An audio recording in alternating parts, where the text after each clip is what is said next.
राधे राधे मेरे प्यारे दोस्तों। आज हम वापस आ गए हैं एक और क्वेश्चन के साथ। एंड ये क्वेश्चन है कि what is the radius of the circle inscribed in a rhombus with lengths of diagonal 10 and 24। Basic geometry का क्वेश्चन है, बस थोड़े से कंसेप्ट्स और फॉर्मूले पता होने चाहिए। और हम चलो शुरू करते हैं इसको। तो एक रोम्बस है, इसके अंदर एक सर्कल इंस्क्राइब्ड है, हमें इसका रेडियस पता करना है और हमें डायगोनल्स की लेंथ गिवन है। तो स्मॉलर डायगोनल की लेंथ है 10 और बिगर जो अपना डायगोनल है, द लॉन्गर डायगोनल, उसकी लेंथ है 24।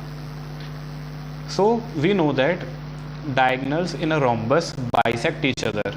सो व्हेन दे बाइसेक्ट, इसका मतलब जो ये वाली साइड है वो हो जाएगी 5, ओहो ओहो 5, ये हो जाएगी 12। And you should also note that the diagonals of a rhombus bisect each other at 90 degree. तो ये आ गया अपना 90 डिग्री। तो ये क्या हमारा बन गया, एक राइट एंगल ट्राइंगल। और पाइथागोरस थ्योरम से 5 और 12, ये वाला आ जाएगी साइड 13। कूल। अब ये वाली साइड आ गई है 13, अब 13 आ गई है। तो we should also know that जो ये लाइन, जो रोम्बस वाली जो लाइन है, जो साइड है, ये सर्कल को टच कर रही है as a tangent. And when a line is tangent to a circle, तो वो सेंटर पे एक परपेंडिकुलर ड्रॉ करती है, राइट।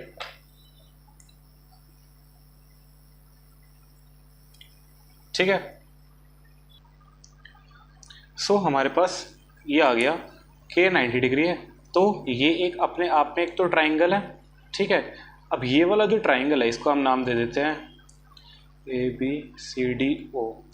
तो ये वाला जो ट्राइंगल है AOB, ठीक है, इसका एरिया कितना होगा। We should also know that जब रोम्बस के दो डायगोनल्स आपस में इंटरसेक्ट करते हैं तो वो चारों पार्ट्स को इक्वल एरियाज में डिवाइड कर देते हैं। कैसे पता चला ये हमें, जो साइड है ये 13 है, रोम्बस की सारी साइड सेम होती है। और ये देखो, अब जितने भी ट्राइंगल्स बन रहे हैं चारों के की तीनों साइड सेम है, तो इसका मतलब उन सबका एरिया भी होगा, वो भी सेम होगा। तो हमारे पास एरिया ऑफ रोम्बस है half into D1 diagonal 1 into diagonal 2, half into 10 into 24, 120। 120 को हम 4 से डिवाइड कर देंगे तो 30 आ गया। मतलब एक ट्राइंगल का एरिया जो है वो 30 है।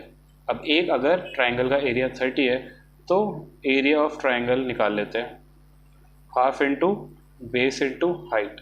ठीक है, एरिया ऑफ ट्राइंगल हमें ऑलरेडी पता है 30, हाफ इंटू बेस कितना है 13, और हाइट हमें फाइंड आउट करनी है क्योंकि वही तो अल्टीमेटली रेडियस है। तो बस इसको यहाँ से करेंगे 60 डिवाइड बाय 13, ये आ गया हमारे पास R। अब आप में से कोई ये पूछ सकता है कि जैसे लास्ट जो मैंने वीडियो बनाई थी उसमें सर्कमस्क्राइब था जो सर्कल है ट्राइंगल में, और मैंने बोला था कि ज़रूरी नहीं है कि जो हमारे कॉर्नर से जो लाइंस आ रही है उसका जो इंटरसेक्शन पॉइंट है वो सेंटर ही हो।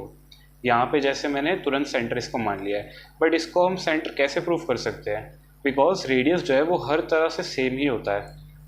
एंड रेडियस वही होता है जो टेंजेंट और सेंटर के साथ एक 90 डिग्री बनाए। बट ये 90 डिग्री तो अगर यहाँ पे मैं पॉइंट लेता तो भी हो जाता, यहाँ पे लेता तो भी हो जाता। तो ये सेंटर है, कैसे पता चलेगा, ये तभी पता चलेगा जब हम ये देख रहे हैं कि चारों जो ट्राइंगल्स हैं, चारों ट्राइंगल्स इक्वल हैं। कैसे, सारी साइड सेम है और सबका एरिया भी सेम है, इसका मतलब उनकी हाइट भी सेम ही होगी।